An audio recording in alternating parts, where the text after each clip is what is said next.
Grissini Torinesi, or breadsticks from Turin, the main city in the Piedmont region of northern Italy.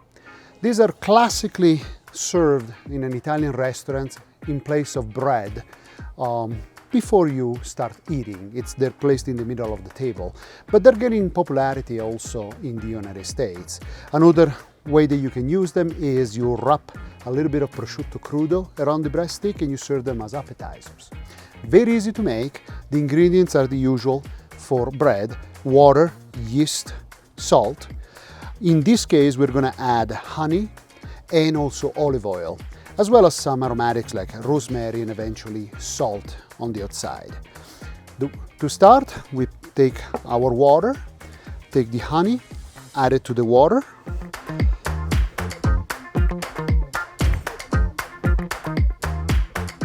There you go. And then we mix it, and then we add yeast.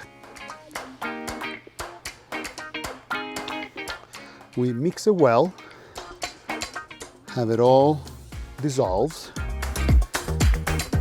and then we're gonna let it sit for about 10 minutes until it all starts bubbling. After about 10-15 minutes, what we have is a very bubbly yeast starter. What we're gonna do is we're gonna add the oil, mix it all up, and then what we're doing is taking out our mixing bowl, putting the flour in, putting the salt in,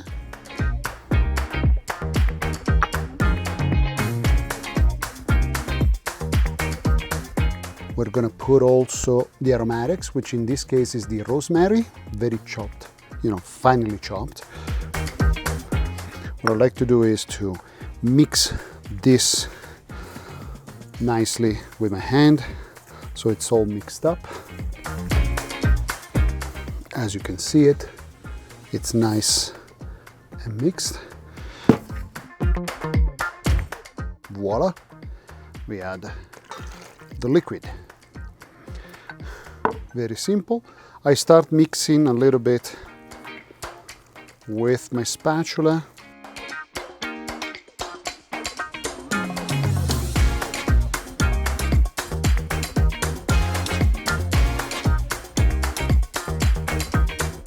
Just until it starts to come together, nothing more, because we're going to use the mixer now. Recover the one from the spatula, and now with the dough hook, I'm gonna put it in there, and we're gonna mix it for about 3 minutes. Now, if you don't have a mixer like this, you can use a handheld mixer, or you can go the old-fashioned way and basically mix it by hand. So now it's gonna get noisy because we're gonna basically mix for about 3 to 5 minutes.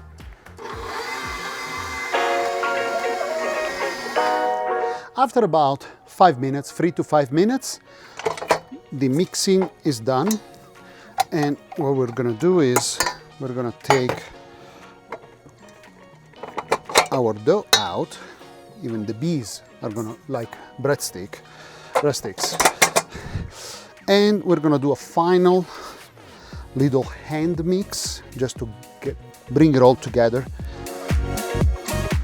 As you can see, it's a nice and tender dough, not too tender, but nice and supple. You like that? And we can see all the rosemary specks in there.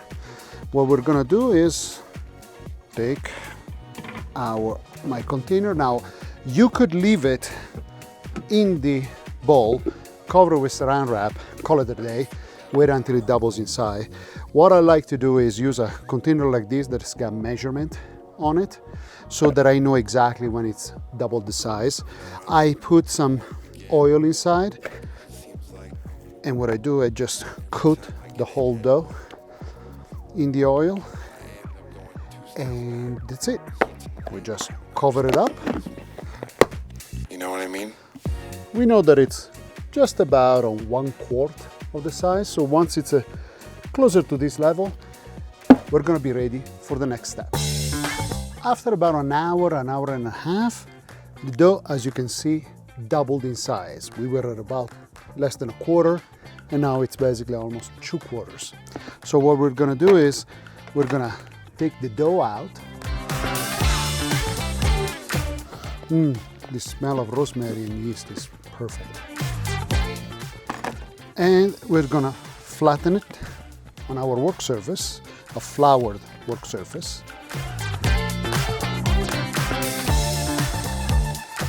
The dough, as you can see, it's fairly elastic.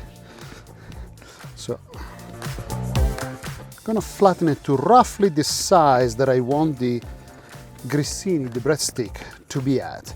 Now, here is where you're gonna make your choice.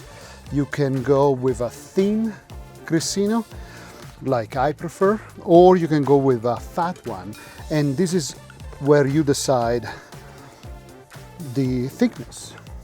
As you decide the thickness of the dough, it will determine how the grissino is gonna, how thick the grissino is gonna be.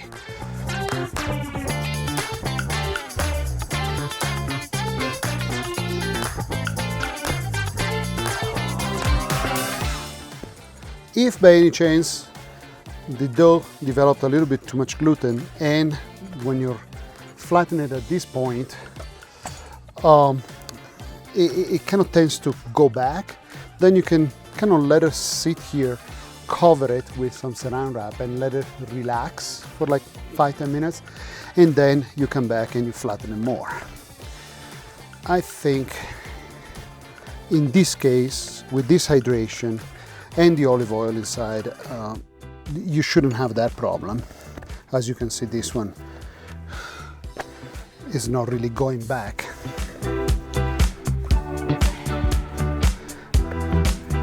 So here it is.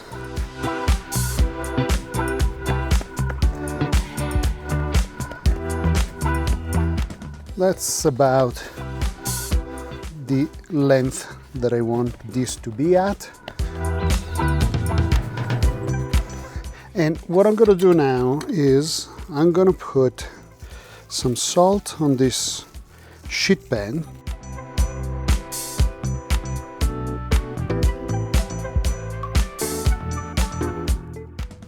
I'm gonna take the dough and kind of press it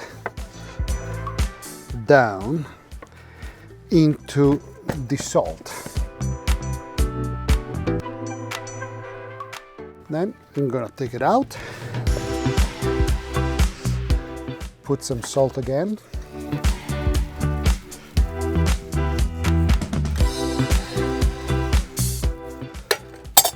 and press the other side into the salt.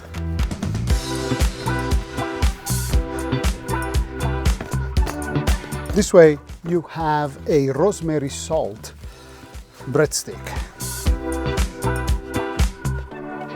Now I'm gonna press it even more by reflattening the dough. And at this point, we're kind of ready to cut. Now, we could even cut this one in half. It depends on how long you want the breadstick. And in this case, you know, this is the paddle that I'm gonna use. And this is actually kind of a little too much. So this is what I'm gonna do. Cut it in half. And we're gonna start with this section. Voila. And now I'm gonna use a pizza wheel. You can use a knife, you know, maybe a long knife, but I can use a pizza wheel. And I'm gonna basically cut the grissino as such. Now this is still a little bit on the fat side, but what we're gonna do is I'm gonna put this stuff away. Put this one here. And we're gonna put it on top. And then we're gonna keep going. This is where you decide the thickness of the grissino. These, as you can see, they're not that thick. This one being a little bit fatter than that one, but you can go smaller. The thing is to go at least with roughly the same size, otherwise the thin one will burn by the time the fat ones are gonna be cooked.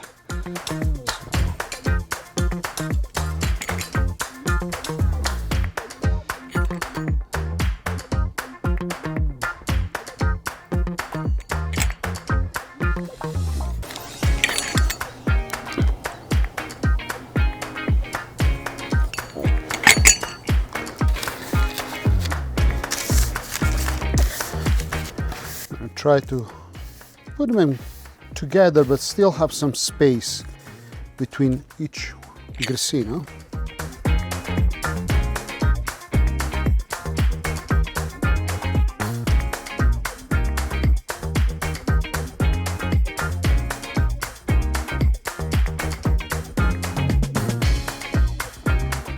Here we have it.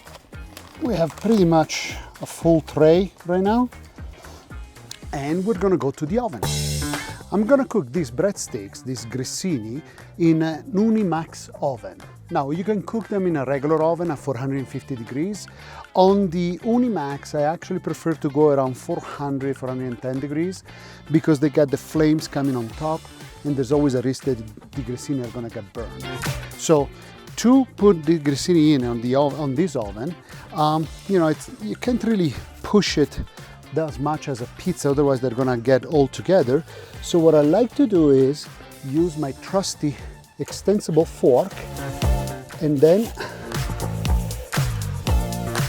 voila, basically keeping the front of the parchment paper pinned with the fork, and then I'm gonna slide, you know, the paddle out. Voila. Right now, they're gonna go for about, I would say, at 10 minutes, you should check them to make sure that they're not gonna get too cooked, too burned. But the cooking time in this oven is about 10-15 minutes. On a regular oven, it could be around 15-20.